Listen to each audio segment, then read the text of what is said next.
كلامه المجيد وفي فرقانه الحميد. أعوذ بالله من الشيطان الرجيم. بسم الله الرحمن الرحيم. يوم يفر المرء من أخيه وأمه وأبيه وصاحبته وبنيه لكل امرئ منهم يومئذ شأن يغنيه. وجوه يومئذ مسفرة ضاحكة مستبشرة ووجوه يومئذ عليها غبرة ترهقها قترة أولئك هم الكفرة الفجرة. عن ابن مسعود رضي الله عنه أن النبي صلى الله عليه وسلم قال: لا تزول قدم ابن آدم يوم القيامة من عند ربه حتى يسأل عن خمس: عن عمره فيما أفناه، وعن شبابه فيما أبلاه، وعن ماله من أين اكتسبه وفيما أنفقه، وماذا عمل فيما علم، أو كما قال عليه الصلاة والسلام. আলহামদুলিল্লাহ, আল্লাহ পাকের লাখ কোটি শুকরিয়া যে মহান রব্বুল আলামিন আমাদেরকে এই ফিতনা ফাসাদের যুগে দুনিয়ার সমস্ত ব্যস্ততা থেকে ফারিগ করে প্রথমত তার হুকুম মাগরিবের নামাজ জামাতের সাথে আদায় করার তৌফিক দিয়েছেন। এর জন্য শুকরিয়া আদায় করে আলহামদুলিল্লাহ। মাগরিবের পর আল্লাহ তাআলা আমাদেরকে আরেকটি ভালো কাজ করার সুযোগ দিয়েছেন। এই জন্য আরো চিৎকার করে পড়ে আলহামদুলিল্লাহ। হাদিস শরীফের ভিতরে পাওয়া যায়, বান্দা যদি একটি ভালো কাজ করার পরে আরেকটি ভালো কাজ করার সুযোগ পায়, তাহলে বুঝতে হবে আল্লাহ তাআলা তার পূর্বের ভালো কাজটা কবুল করছেন। তাহলে আশা রাখি আল্লাহ তাআলা আমাদের পূর্বের যে নামাজ আল্লাহ তাআলা কবুল করছেন। আলহামদুলিল্লাহ। ভালো কাজ আসলে দুনিয়াতে সময়, দুনিয়াতে শক্তি, বুদ্ধি, শিক্ষা, জ্ঞান সবার কম বেশি আছে, কিন্তু ভালো কাজ করার সুযোগ সবাই কিন্তু পায় না। আমি আপনার থেকে অনেক শিক্ষিত, অনেক বুদ্ধিমান ব্যক্তি আছে, মসজিদে আসার সুযোগ পায় না, নাই? হ্যাঁ, অনেক টাকা পয়সা মালিক মসজিদে আসার সুযোগ পায় না, আছে না? আচ্ছা, কিন্তু আল্লাহ তাআলা আমাদেরকে পছন্দ করে আছে, আমরা কি এর জন্য বেজার? হ্যাঁ, খুশি, আলহামদুলিল্লাহ। এই জন্য এখন এই কাজগুলো যে আমরা করতেছি, এই কাজগুলোর কোনো ফলাফল পাবো? দুনিয়াতে কোনো ফলাফল আছে? হ্যাঁ, কি আছে? ভালো কাজ করলে আল্লাহ রহমত দান করে। এটা রহমত দান করে, রহমত তো দেখাইতে পারবে না কাউকে। এটা সবচেয়ে বড় ফলাফল হলো আখিরাতে। কোথায়? আখিরাতে। যেই সময় দেখাইতে পারবে, কি করতে পারবে? দেখবেন মাগরিবের নামাজের পরে 1 ঘন্টা সময় কোরআনের তাফসীরের মাহফিলে বসেছিলেন। কি করেছিলেন? বসেছিলেন। কিয়ামতের ময়দানে দেখবেন আপনার আমলনামা বিশাল এক পাহাড়ের সমপরিমাণ হয়ে আছে। আশপাশের বন্ধুরা জিজ্ঞেস করবে, কি রে দোস্ত, এত আমলনামা কোত্থেকে আসা? বলবে, আমি তো ওই সময় এতটুকু সময় ব্যয় করছিলাম। এতটুকু সময় ব্যয় করার কারণে এত আমল যদি আমি আগে বুঝতাম, তাহলে আমার জীবনে কোনো এমন ভালো কাজ মিস করতাম না। তো দেখেন, এইগুলো বিশ্বাস হবে কোন সময়? আখিরাতে। চোখ খুলে যাবে যখন আজরাইল এসে জান নিয়ে যাবে, তখন শুরু হয়ে যাবে আমার আমলনামা আসলে আমি কতটুকু আল্লাহর সাথে মুআমালা ভালো করছি। এই দুনিয়াতে কষ্ট হবে। দুনিয়াতে কি হবে? কষ্ট হবে। দুনিয়াতে আল্লাহ তাআলা পাঠাইছে মানুষকে কিসের জন্য? পরীক্ষার জন্য। পরীক্ষা কোন সময় কি হয় না? টেনশন ছাড়া হয় না। কি হয় না? টেনশন। পরীক্ষা মানে কি?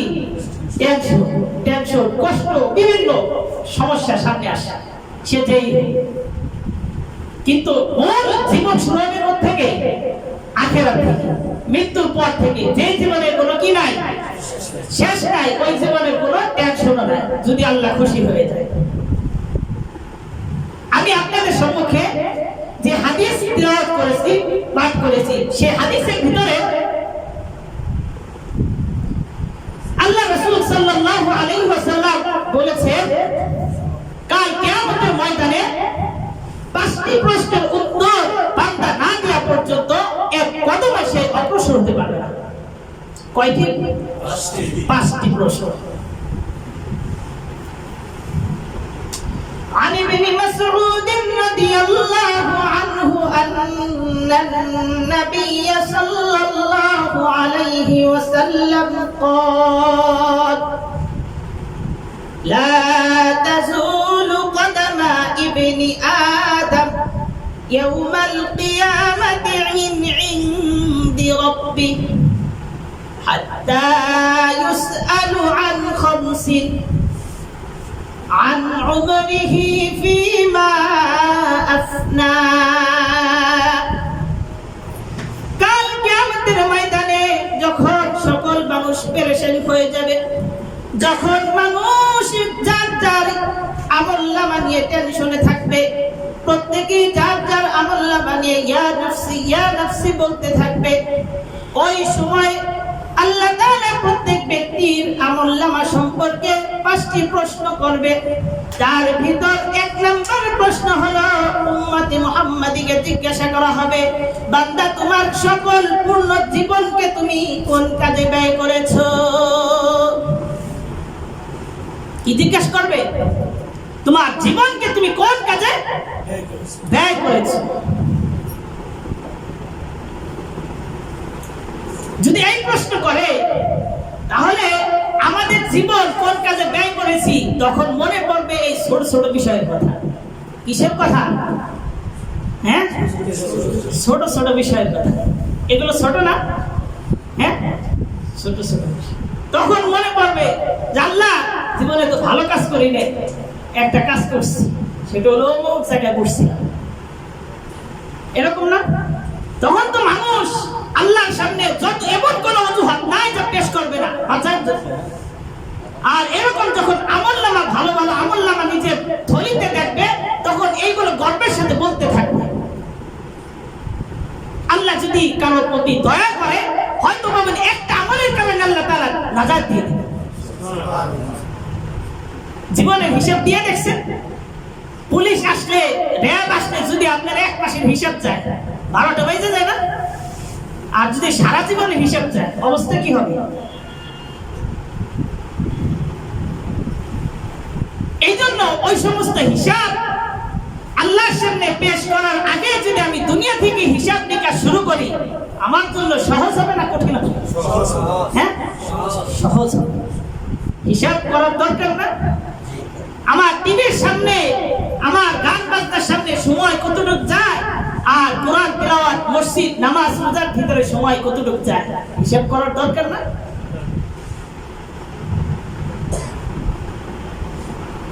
দুই নাম্বার প্রশ্ন আল্লাহ তাআলা করবে বান্দার জীবন থেকে গুরুত্বপূর্ণ একটা সময়, সেই সময়টা হলো যৌবনকাল। কি কাল? যৌবনকাল। অর্থাৎ যৌবনকাল সম্পর্কে আল্লাহ তাআলা পার্সোনাল ভাবে আলাদাভাবে জিজ্ঞাসা করবে। কি জন্য জানেন? বান্দার প্রথম যে জীবন কিশোর জীবন, হ্যাঁ, এরপর শেষ যে জীবন বার্ধক্য জীবন। শেষ জীবন কি? বার্ধক্য জীবন।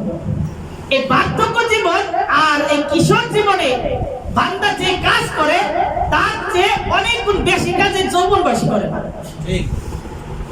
হ্যাঁ, মানুষ এমন যদি বড় বড় কোনো অপরাধ করে থাকে দেখবেন এই বয়সে তাদের থেকে অপরাধগুলো পাওয়া যায়। আর সবচেয়ে বড় বড় ভালো কাজ যদি করে থাকে এই বয়সে কি করা পাওয়া যায়? এই বয়সে এগুলো পাওয়া যায়। এই জন্য এই বয়সের গুরুত্ব আল্লাহ তাআলার কাছে একটু ভিন্ন রকম, যার কারণে হাদিস শরীফের ভিতরে আসছে কাল কিয়ামতের ময়দানে 7 শ্রেণীর মানুষ আল্লাহর আরশের নিচে ছায়া পাবে। যেই কিয়ামতের ময়দানে আরশের ছায়া ছাড়া ওই দুনিয়ার ওই আরশের ময়দানে, ওই কিয়ামতের ময়দানে আর কোনো ছায়া থাকবে না। তার ভিতরে আল্লাহ তাআলা স্পেশাল ভাবে এই যুবকদের জন্য একটি জায়গা রেখেছে। কাদের জন্য? যুবকদের জন্য। কোন যুবক? দাড়ি চাচা, নামাজ না পড়া, হারাম ভাবে জীবন চালানো, গান বাজনায় জীবনকে শেষ করে দেওয়া, কাদেরকে?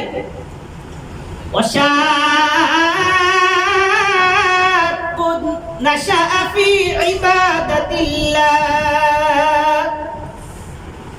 ওই যুবকের ব্যাপারে আল্লাহর রাসূল সুসংবাদ দিয়ে গেছেন যে যুবক দুনিয়াতে ভাই বেরাদার বন্ধু বান্ধবের সাথে থাকবে, কিন্তু দুনিয়ার কাজ ঠিকঠাক মতো তার যতটুকু দরকার করতেছে, কিন্তু যখন আল্লাহর হুকুম সামনে আসে, মুয়াজ্জিন আযান দেয়, সে আর তার আপন অবস্থায় থাকতে পারে না, আল্লাহর হুকুম পালন করার জন্য দৌড় দেয়। যখন তার সামনে হালাল হারামের বিষয় আসে, সে হারামের চিন্তাও তার মাথায় আসে না, কারণ তার ভয় থাকে আমি আজকে যদি হারাম কোনো একটা কাজে লিপ্ত হয়ে যাই, কাল কিয়ামতের ময়দানে আল্লাহ তাআলা আমাকে হারাম সম্পর্কে জিজ্ঞাসা করবে, আর আমি আল্লাহর সামনে সেই উত্তর কিভাবে দিব। এই জন্য আল্লাহর ভয়ে ওই হারাম কাজ থেকে বিরত থাকে। যখন মানুষের সামনে বান্দার হক নিয়ে আলোচনা আসে, বান্দার হক মারবে না তার হক ঠিক মতো প্রতিষ্ঠা করবে, তখন সে বান্দার হককে এই জন্য প্রতিষ্ঠা করে, কাল কিয়ামতের ময়দানে আল্লাহ যদি জিজ্ঞাসা করে তোমার অমুক ভাইয়ের হক তুমি কেন নষ্ট করেছো, আমি যুবকের ওই সময় একটু শক্তি থাকবে না তার উত্তর দেওয়ার। এই জন্য আমার এই বান্দার হক যত ধরনের হক রয়েছে, আমার সমস্ত হক আমি আদায় করব। কি জন্য? কাল কিয়ামতের ময়দানে যেন বেঁচে যাই। এই সকল যুবকদেরকে কাল কিয়ামতের ময়দানে আল্লাহ তাআলা ঘোষণা দেবে, এ যুবক, এ যুবক, আমার বান্দারা তোরা আয় আয়, দুনিয়াতে অনেক কষ্ট করেছস, আর কষ্ট করা লাগবে না, তোরা আমার এই আরশের নিচে তোরা স্থান নে। সুবহানাল্লাহ। আল্লাহর আরশের নিচে যাওয়ার ইচ্ছা আছে কাদের জন্য? যুবকদের জন্য। যুবকদের দাম আছে না আল্লাহর কাছে? হ্যাঁ, না বৃদ্ধদের জন্য? বালকদের জন্য? যুবকদের জন্য। দেখেন এখন এই যৌবন বয়স, এই শক্তিশালী বয়স, এই বয়সটা আমরা কোন কাজে ব্যয় করব? ইবাদতে কাটাবো না গুনার কাছে কাটাবো? সুযোগ আছে না? অনেক যুবক এরকম হবে হিসাব ছাড়াই জাহান্নামে চলে যাবে, থাকবে না? হ্যাঁ, কিছু যুবক এরকম আছে দুনিয়ার বুকে তাদের দ্বারা দিন আল্লাহ তাআলা জিন্দা করে, আছে না? কিছু যুবক এরকম আছে না তাদের দ্বারা দিনকে ধ্বংস করতেছে। হ্যাঁ, দিন যেখানে বিলীন হয়ে যাইতেছে সেই জায়গায় মুসলমান সন্তানেরা সাহায্য করতেছে, এরকম নাই? এই যুবক আর ওই যুবক এক হবে?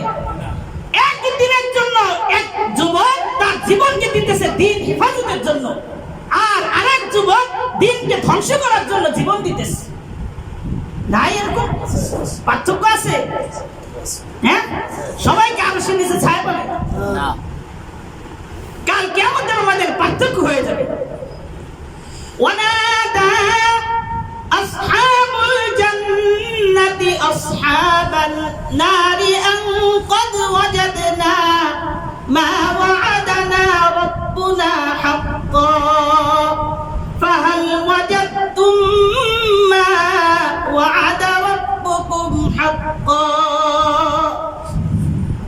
কাল কিয়ামতের ময়দানে যুবকরা যখন জান্নাতে বিচরণ করবে, জান্নাতের নিয়ামত ভোগ করতে থাকবে, তখন হঠাৎ মনে পড়ে যাবে তার দুনিয়াতে সেই বন্ধু, যেই বন্ধু বিভিন্ন ভাবে পাপাচারে লিপ্ত থাকতো, বিভিন্ন ভাবে অপকর্মের সাথে লিপ্ত থাকতো, তাকে বিভিন্ন ভাবে বোঝাতো, বন্ধু তুই এই কাজগুলো ছেড়ে দে, এই কাজগুলো ছেড়ে দে, কারণ একদিন এমন সময় আসবে যে সময় এই কাজগুলো তোর জন্য ফিতনার কারণ হয়ে যাবে। কিন্তু বন্ধু ওই সময় শুনে নাই তো শুনে নাই, এমনকি নিজে নামাজ পড়েছি, নিজে ভালো কাজ করেছি, বন্ধু আমাকে অট্টহাসি করেছে, এরকম নাই? আমি এক জায়গায় ভালো একটা কাজে গেলে আমাকে বলতো, অট্টহাসি করতো, ভালো হয়ে গেছো। ওই সময় বন্ধুকে বুঝাইতাম, বুঝতো না। যখন জান্নাতের ভিতর ওই বন্ধুর কথা মনে পড়বে, আমার সেই বন্ধু কোথায়, তখন আল্লাহ তাআলা জাহান্নামের দরজা খুলে দিবে, জান্নাত থেকে সে দেখতে পাবে তার ওই বন্ধু জাহান্নামের আগুনে জ্বলতেছে। নাউযুবিল্লাহ। যখন জান্নাতের নিয়ামত ভোগ করতে থাকবে, তার ওই বন্ধু জাহান্নাম থেকে আফসোস করতে থাকবে আর বলতে থাকবে, বন্ধু আমাকে একটু পানি দে, তুই তো এত নিয়ামত ভোগ করতেছিস, আমাকে একটু নিয়ামত দে। তখন ওই বন্ধু কঠিন হয়ে যাবে আর বলতে থাকবে, বন্ধু দুনিয়াতে অনেক বুঝাইছিলাম, অনেক তোমাকে রিকোয়েস্ট করছিলাম, তোমাকে অনেক ভাবে হাতে পায়ে ধরেছিলাম, অনেক আলেম দিয়ে তোমাকে বুঝাইছিলাম, বন্ধু তুমি তখন বুঝো নাই। দেখো আল্লাহ তাআলা দুনিয়াতে আমাদের সাথে যে ওয়াদা করেছে, যুবক বয়সে ইবাদত করলে আল্লাহ তাআলা কবুল করে, তাকে জান্নাত দেয়। আল্লাহ তাআলা আমাদের সাথে তার ওয়াদা পূর্ণ করেছে। আল্লাহ, এই যুবক বয়স এই একটা আলাদা সুবর্ণ সুযোগ। কি আল্লাহ তাআলা এই যুবকদের ভিতরে অনেক আছে না, হাত পাও নাই, অ্যাক্সিডেন্ট করছে, জন্ম থেকেই অন্ধ অথবা পঙ্গু, বিভিন্ন অবস্থা নাই, আল্লাহ তাআলা পূর্ণ শক্তি আমাকে দিয়েছে, স্বয়ং সম্পূর্ণ বানাইছে, এর চেয়ে আর সুবর্ণ সুযোগ কি হতে পারে?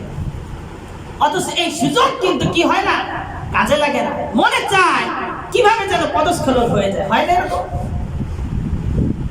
এই জায়গাগুলো যখন আমাদের সামনে আসবে, একটু খেয়াল করা, একটু সব সময় যদি একটু ফিকিরে থাকি, আমার জীবনকে আমি কিভাবে চালাবো।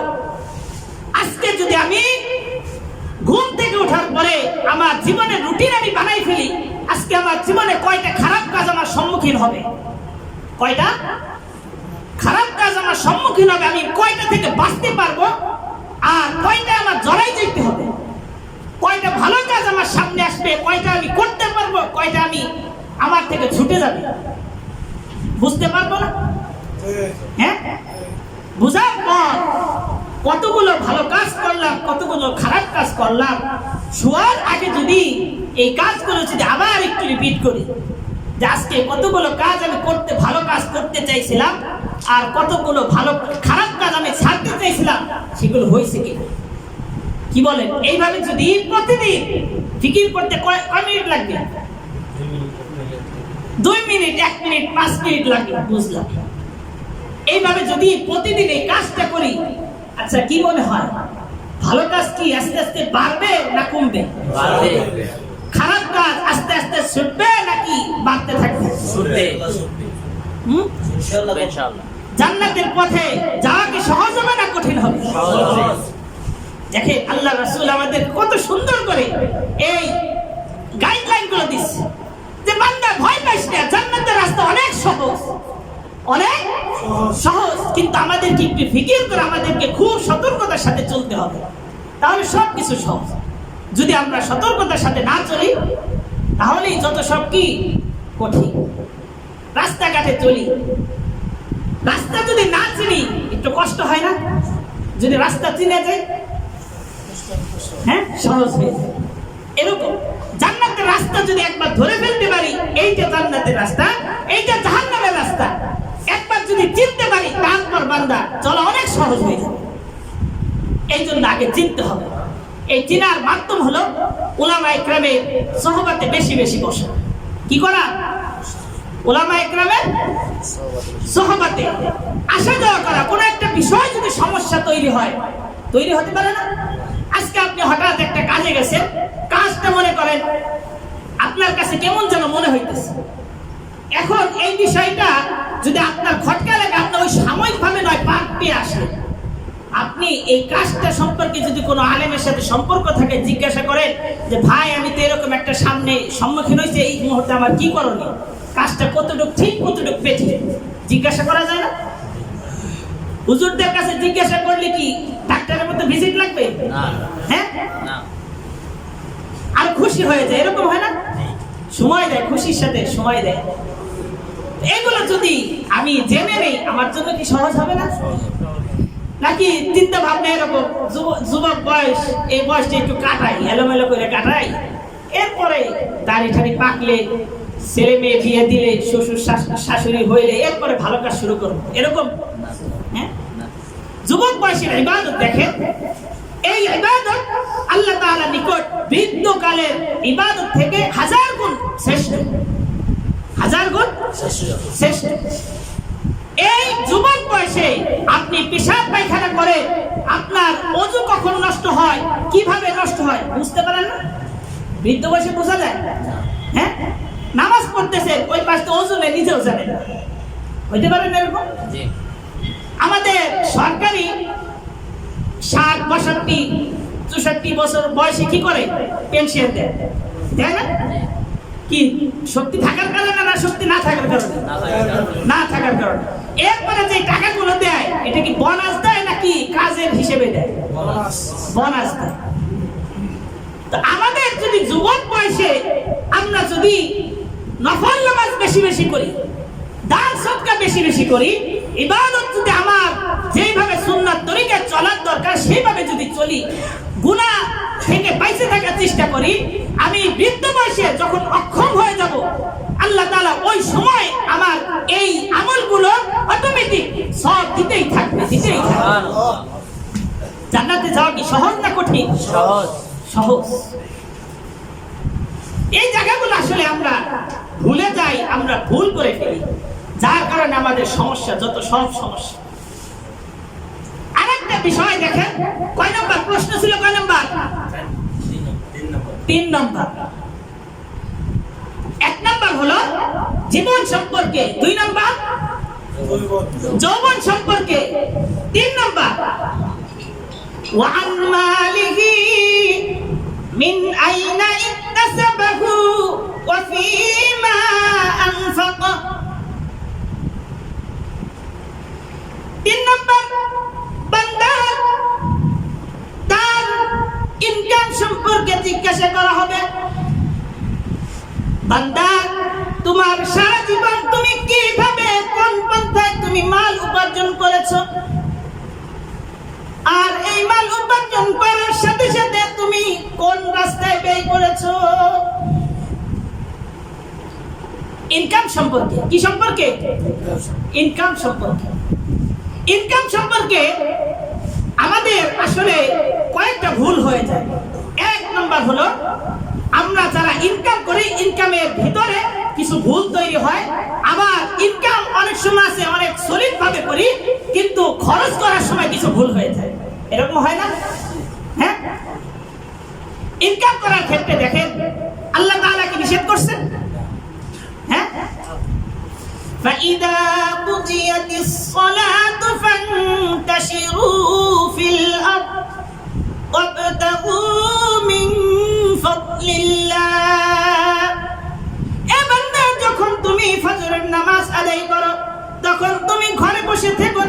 শুয়ে থেকো না, তুমি তোমার সময়কে খেলায় খেলায় না কাটিয়ে তোমার রিজিক অন্বেষণের জন্য দুনিয়ায় ছড়িয়ে পড়ো। কিসের জন্য? রিজিকের জন্য। আল্লাহ ইনকাম করতে বলছেন নাকি ইনকাম ছেড়ে দিতে বলছেন? হ্যাঁ, ইনকাম করা দোষ না। একজন বের হয়েছে ইনকাম করছে 1000, আর একজন 5000, আর একজন 50000, আর একজন 1 লাখ, হইতে পারে না? নিষেধ আছে? হ্যাঁ, নিষেধ। তলাবু কাসবিল হালালি ফরিয়াদাতুন বাদাল ফরিয়াদা। ফরজ ইবাদতের পর সবচেয়ে বড় ইবাদত, ফরজ ইবাদতের পর ফরজ ইবাদতের ভিতরে কি আছে?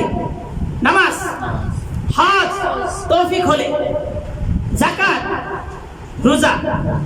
হ্যাঁ, এই ফরজ ইবাদতের পরে সবচেয়ে বড় প্রধান ফরজ ইবাদত হলো হালাল উপার্জন করা। কি উপার্জন করা? হালাল উপার্জন। হালাল উপার্জন করা এটা ইবাদত হবে নাকি ইবাদত ছাড়া হবে? ইবাদত হবে। কখন ইবাদত হবে? হালাল পন্থায়। হ্যাঁ, হালাল পন্থায় উপার্জন করলে। হালাল পন্থায় করলে। আল্লাহ রাসূলের দেখানো নির্দেশ মোতাবেক যদি করতে পারি তখন ইবাদত হয়ে যাবে। কি হয়ে যাবে? ইবাদত হয়ে যাবে। প্রত্যেক ঘামের ফোঁটা আমার জাহান্নামের আগুন নিভানোর জন্য যথেষ্ট হয়েছে। সুবহানাল্লাহ। এই ইবাদত আল্লাহ রাসূল শিখাইছে। বান্দা একটু কষ্ট হবে, দুনিয়াতে কি হবে? কষ্ট হবে। শয়তান তোমাকে বিভিন্ন ভাবে ধোঁকা দিবে, তোমার সামনে হারাম কথা এনে দেবে। এই বেটা, তুই তো 2 ঘন্টা কাজ করে 500 টাকা পাস, এখানে 2 ঘন্টা হাত দিয়ে দেখবি 5000 পাবি। আসবে না? অফার কার থেকে আসবে? আল্লাহ থেকে না শয়তান থেকে? শয়তান থেকে। বুঝতে হবে তখন কি করতে হবে, বুঝতে হবে। আল্লাহ আমার জন্য নির্ধারণ করছে 500 টাকা, আমি ওই 2000 টাকা আল্লাহ আমার জন্য রাখেন নাই। অত ওই পথ কার না? আমার না। এই চিন্তা ফিকির যদি করতে পারি তাহলে আমার পথ, হালাল পথ, আমার এই উপার্জনকে আমি কি করতে পারবো? ইবাদতে লাগাইতে পারবো। আরেকটা ভুল হয়, টাকা পয়সা উপার্জন করি, উপার্জন করেই কিন্তু খরচ করার ক্ষেত্রে ঝামেলা করে ফেলি। কি করে ফেলি? অনেক কষ্টে ঘাম ঝরাই টাকা পয়সা উপার্জন করি। প্রশ্ন একটাই না, আমি বাইচে গেলাম। আরেকটা প্রশ্নের সাথে কি আসবে? খরচ কিভাবে করছে? আছে না? সরকার কিভাবে, হিসাব নাই কিভাবে, যে তুমি ওই বিল্ডিংটা কিভাবে করছো, এরকম না? মানে একের ভিতরে 2টা এমনি চলে আসে।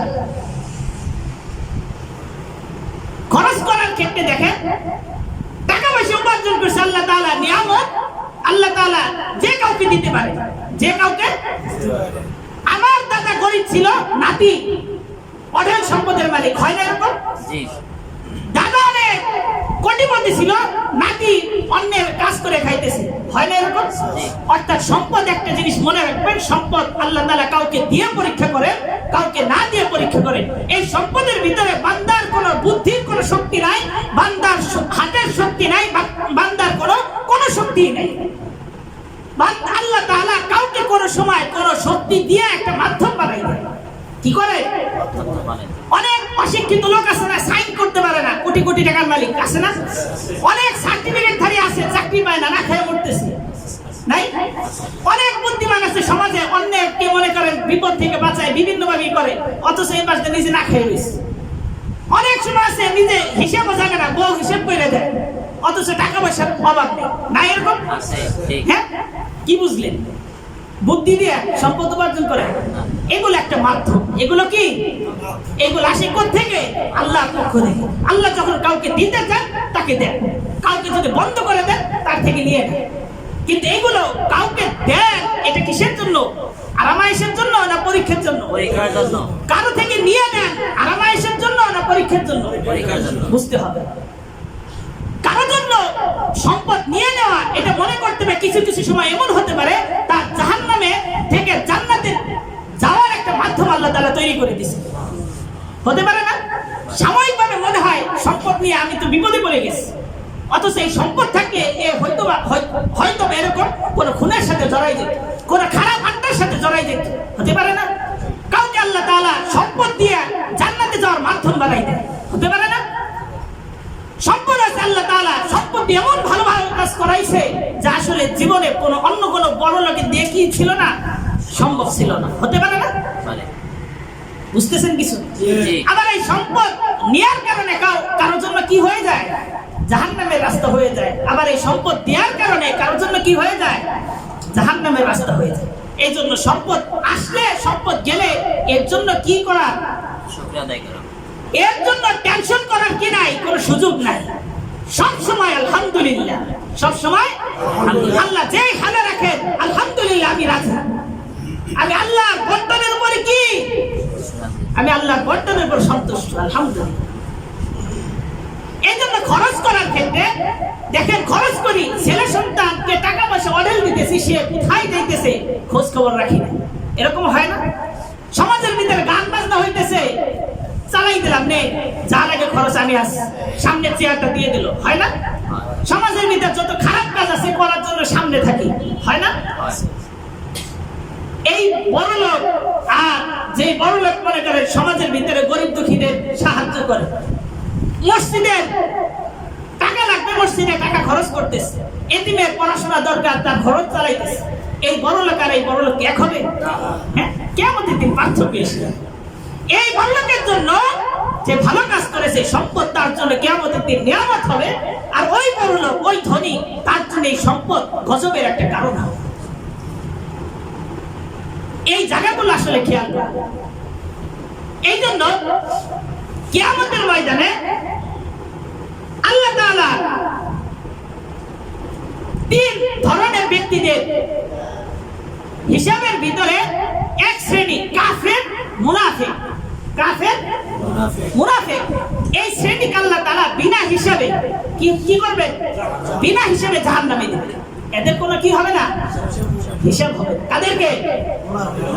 কাফের এবং মুনাফিক। কাফের সে মুসলমানদের ভিতরে না, কিন্তু মুনাফিক কিসের ভিতরে? মুসলমানদের ভিতরে। এই জন্য নিশ্চিত ভাবে বসে থাকবেন না, নিজের ঈমান আছে কিনা কি করতে হবে? যাচাই বাছাই করতে হবে। বান্দা, তুমি মুনাফিক কিনা আমি জানি আর না জানি আমার কোনো আসে যায় না, কিন্তু তুমি কিন্তু জায়গা মতো ঠিকই ধরা খেয়ে যাবে। হ্যাঁ, তুমি ভিতরে ইয়াবা 2 নম্বর জিনিস নিছো কিনা আমি জানি আর না জানি, এয়ারপোর্টে ঠিকই ধরা খাবে। আছে না? আছে, ঠিক। এরকম আমি জানি আর না জানি, তুমি কি করো তোমার ভিতরে তুমিই জানো, তবে তোমার সম্পর্কে কিন্তু আল্লাহ তোমার চেয়ে বেশি জানে। এই জন্য মুনাফিক আর কারা? কাফের। কোথায় চলে যাবে? বিনা হিসেবে।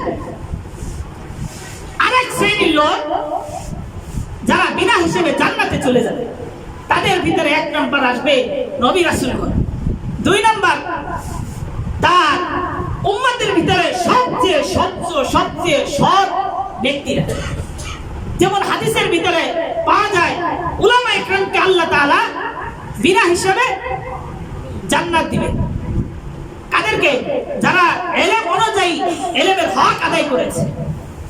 এরপর হাদিস শরীফে আরেকটা পাওয়া যায় শহীদদেরকে আল্লাহ বিনা হিসাবে জান্নাত দেবেন। নাই? হাফেজদের, কোরআনের হাফেজদের ক্ষেত্রে আছে, সে নিজে তো জান্নাতে যাবে, আরো কমপক্ষে 10 জনকে জান্নাতে নিয়ে যাবে। সুবহানাল্লাহ। নাই? কাদের জন্য এই সুসংবাদ? হ্যাঁ। এরপর দেখেন যে যুবক 7 শ্রেণীর লোক, 7 শ্রেণীর লোকের ভিতরে এক শ্রেণী কারা আছে? যুবক আছে। কোন যুবক? ইবাদতে কাটাই দিছে। তাদের হিসাব কি? হিসাবে যাবে না বিনা হিসাবে যাবে? বিনা হিসাবে যাবে। ওয়ারাজুলুন দাআতহু ইমরাআতুন যাতু মানসাবিন ওয়া জামালিন ফাকালা ইন্নী আখাফুল্লাহ। এই রোগটা দুনিয়াতে সবচেয়ে বর্তমানে বেশি, জান্নাতে যাওয়ার জন্য সবচেয়ে সুন্দর একটা পন্থা। অর্থাৎ সমাজের ভিতর বিভিন্ন সুন্দর রমণী তোমাকে বিভিন্ন অপকর্ম, অবৈধ কাজ করার জন্য তোমাকে ডাকবে, কিন্তু তুমি যদি ওই সময় তাকে সাড়া না দিয়ে তুমি যদি এই কথা বলো, আমি আল্লাহকে ভয় করি, আমার দ্বারা এই কাজ করা সম্ভব না, যুবক তুমি কেমন যেন জান্নাতে যাওয়ার তুমি বিশাল এক দূরত্ব তুমি কাছে নিয়ে এসছো, কেমন যেন তুমি জান্নাতে খেয়াল অলরেডি পেয়ে যাবে, এরকম হবে অবস্থা। আমাদের জন্য এই কাজটা কি সহজ না কঠিন? সহজ। আরেক শ্রেণী শুধুমাত্র মুসলমানদের ভিতরে গুনাহগার, ব্যক্তিদের আল্লাহ তাআলা হিসাব নেবেন। এই ব্যক্তিদের আল্লাহ তাআলা হিসাব নেবেন। এই হিসাবের ক্ষেত্রে আইসা মনে করে মুসলমানরা পেরেশানির ভিতরে পড়ে যাবে। এই যে কাজগুলো বললাম, এই কাজগুলো উত্তর দেওয়ার পর তার নাজাত নেই। এরপরেও আল্লাহ তাআলা বিভিন্ন মাধ্যমে বান্দাদের যাওয়ার জন্য সুবর্ণ সুযোগ রাখবেন। কি রাখবেন? সুযোগ রাখবেন। যেমন এক হাদিসের ভিতরে পাওয়া যায়, একজন হাফেজে কোরআন কমপক্ষে 10 জন যাদের জন্য জাহান্নাম ওয়াজিব হয়ে গেছে, যাদের জন্য জাহান্নাম ওয়াজিব হয়ে গেছে, এরকম ওয়াজিবকৃত অর্থাৎ ফাঁসির রায় কার্যকর হয়ে গেছে, আর 1 ঘন্টা পরে কি করবে? ফাঁসিতে ঝুলাবে। এমন সময় মনে করেন যে বলবে যে আমার চাচা, এ আমার বন্ধু, এ আমার ভাই, এ আমার মামা, একে আমি জান্নাতে না নিয়ে যাইতেছি না। আল্লাহ তাআলা তখন এই হাফেজ, এই কোরআনের বরকতে আল্লাহ তাআলা তাকে ওই জাহান্নাম থেকে মুক্তি করে। সুবহানাল্লাহ। কার শক্তি? হাফেজে কোরআন কে দিয়েছে? আল্লাহ। না আমি দিয়েছি? হ্যাঁ, দুনিয়াতে আর মর্যাদা আছে কোনো? হ্যাঁ, হাফেজে কোরআন আপনার ছেলে হাফেজে কোরআন বানাইছে, রাষ্ট্রীয়ভাবে কোনো মর্যাদা আছে? হ্যাঁ, কেউ দিবে? আরো আশপাশের লোক বলবে আরে পোলাটারে তুমি শেষ করে দিলে। এরকম হয় না? হ্যাঁ, হয় কি না?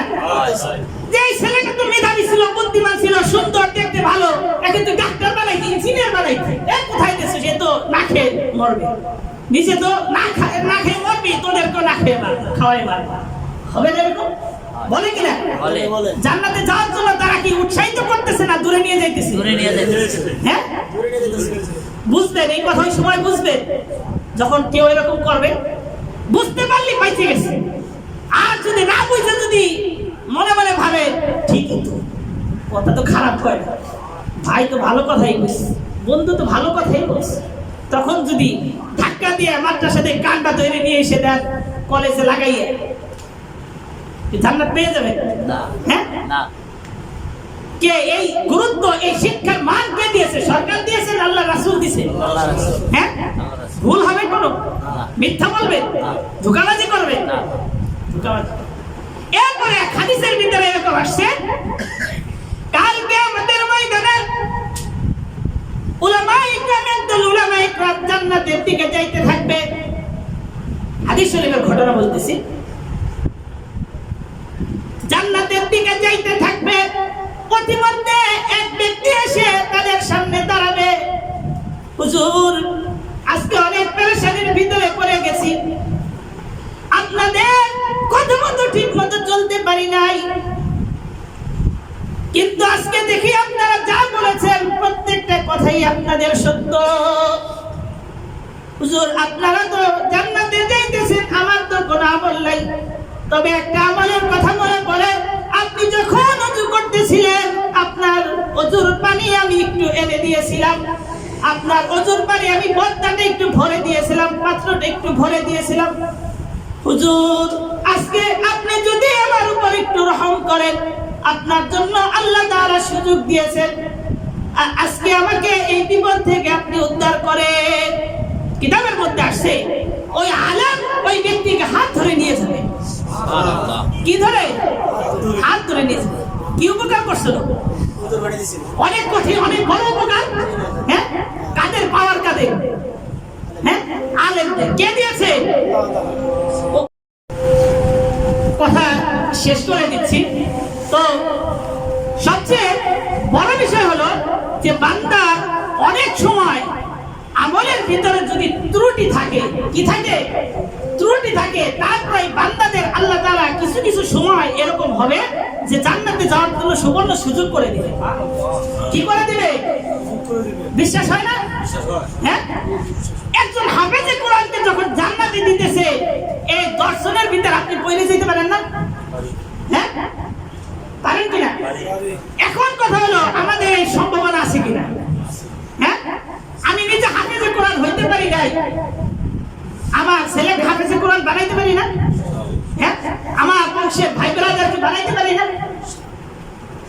অথবা আমার বংশের যদি কেউ না থাকে, একজন এতিম বাচ্চাকে আমি সুযোগ সুবিধা করে দিতে পারি না?